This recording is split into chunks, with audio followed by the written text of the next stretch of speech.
Okay, kakatapos lang natin ang inspection kanina at ngayon nag-aantay naman ako kay Nia kasi susundin ko si Nia. Tapos si Michael biglang tumawag. Nasa bahay na ako, nagcha-charge ako. Hindi ko muna siya sinagot kasi hindi ko pa alam ang sasabihin. Ayokong sabihin sa kanya na pumasa yung sasakyan. Kasi syempre, siya nga ang nagbayad ng sasakyan pero sa akin lahat ng labor at saka ng effort. So kailangan may twist bago ko sabihin yung totoo. Syempre. Tapos on the way naman ako dito, tumawag ulit, pangalawang beses na. Eh di sabi ko lang sa kanya, sabi niya ganun sa akin eh.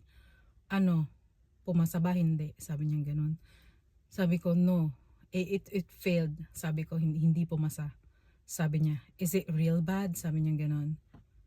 Hindi ko na sinabi sa kanya na real bad kasi syempre makikita niya dun sa yellow paper.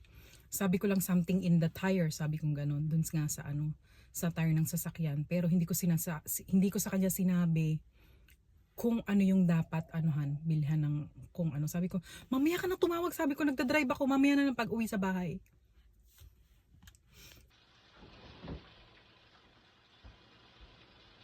I guess. I mean, you can do but over here, just loving nuts. What? It's all this stuff. Yeah. So put them on, and then you're going to get an inspection. Re-inspection. Do we have to pay again? I don't know. You don't want to talk to me, Gina. How much it costs to get inspection? Yeah, do it. How much it cost?